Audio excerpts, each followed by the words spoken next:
വേണ്ടേ?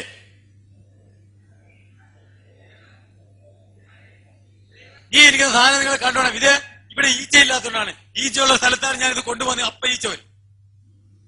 കാരണം ഇതാണ് 1 ലിറ്റർ. ഇവിടെ 154 രൂപ കൊടുത്താൽ family pack 1 litre 5 litre ice cream കിട്ടുമല്ലോ. 154 രൂപ. 154 രൂപയ്ക്ക് ഒരു ഫാമിലി പാക്ക് 5 പാക്കിലൂടെ 5 ലിറ്ററിന്റെ പാക്കറ്റ് നമുക്ക് തരണമെങ്കിൽ 1 ലിറ്ററിന്റെ വില എന്തുവായി? 30 രൂപ.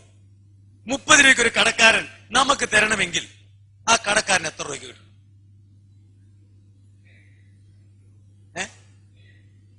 എത്ര? 20 രൂപ പിടിച്ചാൽ മതി. കാരണം അയാൾക്ക് വാടക വേണം, ഫ്രീസർ വേണം, കറണ്ട് ചാർജ് വേണം, വെള്ളത്തിന്റെ ചാർജ് വേണം, അതൊക്കെയുള്ള ജോലിയും വീലിയും ലാഭവും ഗീപവും ടാക്സും ഫീക്സും എല്ലാം കൂടെ വരുന്നവർക്ക് എല്ലാം പിരിവും കൊടുക്കണം. അപ്പൊ 10 രൂപ പുള്ളിക്ക് കൊടുക്കും. ബാക്കി എത്രയുണ്ട്? 20. 20 രൂപയ്ക്ക് പുള്ളിയല്ലല്ലോ ഉണ്ടാക്കിയത്. ഒരു മാനുഫാക്ചർ വേണം, ആ ഒരു മാനുഫാക്ചറിംഗ് യൂണിറ്റ് വേണം, അയാളുടെ ലാഭം വേണം, അതിന്റെ ടാക്സ് വേണം, കപ്പ് വേണം, സ്റ്റിക്കർ വേണം, സ്പൂൺ വേണം, ഫ്രീസ് ചെയ്തൊരു വണ്ടി ഇവിടെ കൊണ്ടു കൊടുക്കാൻ വേണം. തൊഴിലാളികൾക്കെല്ലാം ശമ്പളം കൊടുത്ത് അയാളുടെ ലാഭം കൂടെ കൂട്ടി എത്ര രൂപ ആവി കൊടുക്കും? ഒരു 10 രൂപ പുള്ളിക്കും കൊടുക്കും. ഇനി എത്ര ഉണ്ട്? 10 രൂപയ്ക്ക് 1 കിലോ പച്ചക്കപ്പ കിട്ടുമോ? ഇല്ല.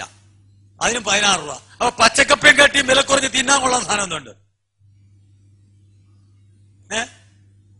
പണ്ട് നമ്മളെല്ലാം മൃഗങ്ങളെ കണ്ടിക്കുമ്പോൾ കുഴിച്ചിടുന്ന ഒരു സാധനമുണ്ട്. അതിപ്പോ വലിയ പീസ വലിയ വലിയ പേരിലൊക്കെയാണ് ഇപ്പൊ ഹോട്ടലുകളിൽ കയറിയിരിക്കുന്നത്. എന്താണ് പറയുന്നത്?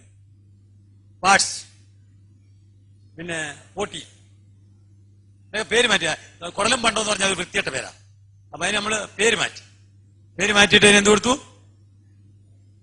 എന്ത് സ്റ്റാൻഡേർഡായിട്ട് പറയുന്നല്ലോ, ഒരു പോട്ടിക്കറി വരട്ടെ അല്ലേ, ഒരു പാർട്സ് അല്ലേ. നിങ്ങൾ ഈ പാർട്സ് മേടിക്കുമ്പം അതിനകത്ത് ആ പോട്ടിയാണ് മണ്ണുത്തി കാർഷിക വേഷശാലയിലേക്ക് 10 രൂപയുടെ ഒരു ലെറ്റർ അയക്കുക വിവരാവകാശ നിയമപ്രകാരം. അവിടെ വീഴുന്ന പോട്ടികളെല്ലാം ആരൊക്കെയാ കൊണ്ടുപോകുന്നൊന്ന് തിരക്കുക. നല്ലത് കൊണ്ടുവന്ന ഹോട്ടലുകാരൻ, ബാക്കിയുള്ള വേസ്റ്റ് ഐസ്ക്രീംകാരൻ കൊണ്ടുപോകും. ഐസ്ക്രീമിനകത്ത് അതിനകത്ത് വരുന്ന സാധനങ്ങള് വാല്, ചെവി, നാക്ക്, മൂക്ക്, പിന്നെ മൂക്കള മുതൽ തലച്ചോറ് വരെയുള്ളത്, കുടലും പണ്ടവും അകിടിന്റെ മേളത്തെ പശ, അതെല്ലാം കൂടെ ബാക്കി വരുന്ന വേസ്റ്റും ആമാശയം കണ്ടിച്ചിട്ട് അതിനകത്ത് നിന്ന് വലിച്ചു പറിക്കുന്ന ഒരു ബെന്നിനുണ്ടറിയോ? അതൊന്നും ഇപ്പൊ കുഴിച്ചിടിയിലില്ല. അതെല്ലാം കൂടെ പുഴുങ്ങി അരച്ച് ഉണക്കി പൊടിച്ച് ബ്ലീച്ച് ചെയ്ത പൊടിയാണ് ബോട്ടിപ്പൊടി. ഇതാണ് ഐസ്ക്രീം ബേസ്. ഇതാണ് വായിലോട്ട് തിന്നുമ്പം നല്ല കൊഴുപ്പ് തരുന്നത്. മനസ്സിലായോ? എന്തോ നില്ല തീർന്നില്ല. അപ്പൊ ഈ പോട്ടിക്കകത്ത് നിങ്ങൾ ഈ പോട്ടി അറിയാമല്ലോ. പോട്ടിക്കകത്ത് ഏറ്റവും വലിയ തമാശ ഈ കന്നാലിയുടെയും ഒക്കെ കുടലിനകത്തിരിക്കുന്ന ചെറുകുടലിനകത്ത് നിന്ന് വൻകുടലിനകത്ത് ഇരിക്കുന്ന സാധനം എന്തുവാ? വൻകുടലിരിക്കുന്ന സാധനം എന്താണ്? ചാണകം. അങ്ങനെ ഉറക്കെ പറ, ചാണകം. അപ്പൊ ഈ ചാണകം ഇവരെന്ത് ചെയ്യുന്നറിയോ? പറഞ്ഞ് കാണിച്ചരാം. ഇങ്ങനെ ഞെക്കങ്ങ് ഞെക്കും. മനസ്സിലായോ? അപ്പൊ ചീറ്റി പോകുന്ന ഇത്രയും ആരെങ്കിലും അതിനകത്ത് വയർ ബ്രഷ് ഇട്ട് കഴിയുന്നുണ്ടോ? എവിടെങ്കിലും കഴിയുന്നുണ്ടോ? അപ്പൊ ഈ വില്ലകളുണ്ട് ഇതിനകത്ത്. ഈ ആഹാരം വലിച്ചെടുക്കുന്ന വില്ലകളില്ലേ ഇതിനിടയ്ക്ക് ഉണ്ടല്ലോ, അതിന്റെ ഇടയ്ക്കിരിക്കുന്ന ചാണകം എന്ത് ചെയ്യും? ആർക്കെങ്കിലും കഴുകാൻ പറ്റുമോ? അപ്പൊ ഈ ചാണകം കൂടെ എന്ത് ചെയ്യുന്നു നമ്മള്? സംശയമുണ്ടോ? ഇല്ല. പക്ഷെ അത് മൃഗത്തിന്റെ പുറത്ത് പോത്ത് എരുമയൊക്കെ ആണെങ്കിൽ അങ്ങനെ ഓക്കെ സമ്മതിക്കുന്നത്. ഈ പന്നിയുടെ വയറ്റിൽ എന്തോ ഇരിക്കുന്നേ? ഓട്ടി എല്ലാത്തിന്റെയും ഉണ്ടല്ലോ.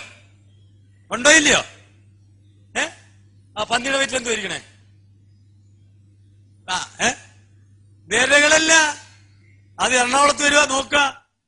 രാവിലെ പിച്ചക്കാരനും പിന്നെ യുപിക്കാരും ബീഹാരികളും എല്ലാം അവരെ വീട്ടിലൊന്നും കക്കൂസില്ല. അവരെല്ലാം രാവിലെ അവിടെ പോയിരിക്കും. വരുമ്പത്ത് കുറെ പന്നികളും വരും. അവന് സാധനം സഹായിച്ചു വെച്ചങ്ങ് പോകും. അങ്ങനെ മുനിസിപ്പാലിറ്റി ആയി. മനസ്സിലായോ? അവന്റെ വേസ്റ്റ് ഉണ്ടോ ഇതിനകത്ത്? പോട്ടി അവന്റെ കുടലിനകത്ത് ഉണ്ടോ ഇല്ലയോ? ഉണ്ട്. പുറത്ത് എന്താ പറയാത്തേ? ഉണ്ടാവുന്നല്ല, ഉണ്ട് എന്ന് പറയാ. പോട്ടിക്ക് എവിടെ കിട്ടിയാലും അവര് കളയോ? ഇതെല്ലാം കാശാ.